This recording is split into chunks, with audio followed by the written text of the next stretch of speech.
Bonjour. Bienvenue sur notre média 100% ultramarin.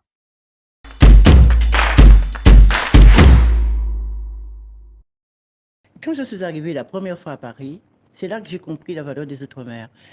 J'ai commencé à faire une première petite émission avec un citron vert et ils m'ont dit, mais attends, mais ton citron, il n'est pas mûr. C'est là que j'ai compris qu'il y avait un train de retard.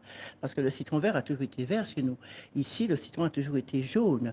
Donc, c'est pour ça que j'ai décidé de faire un pont entre la culture des Outre-mer, qui est une culture française, et la culture de l'Hexagone, pour leur faire comprendre que nous avons la gastronomie de l'Hexagone, mais qui se marie bien aussi avec la gastronomie des Outre-mer, qui utilisent que des produits français.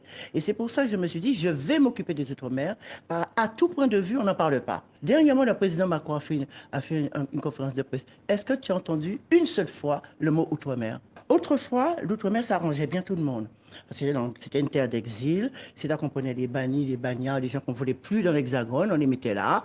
Les fonctionnaires qu'on ne peut pas caser, on les mettait là. Et en plus, ils gagnaient 40%, et jusqu'ici, 40% de vie plus cher, alors que les gens des Outre-mer sont en train de mourir de faim et ils vivent tous sur le seuil de pauvreté. Ça, il faut savoir.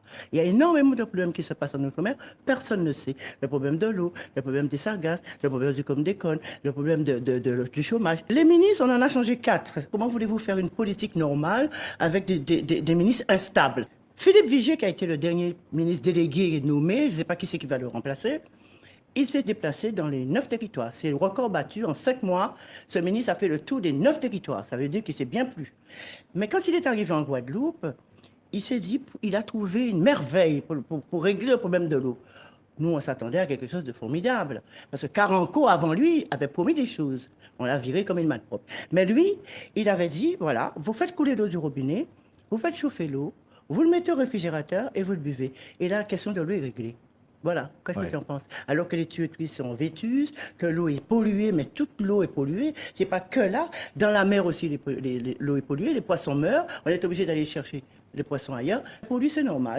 Faire prendre conscience que les Outre-mer existent. L'Hexagone est là, bien sûr, mais à côté, il y a nous. Il ne faut pas nous laisser de côté. Maintenant, on nous laisse de côté.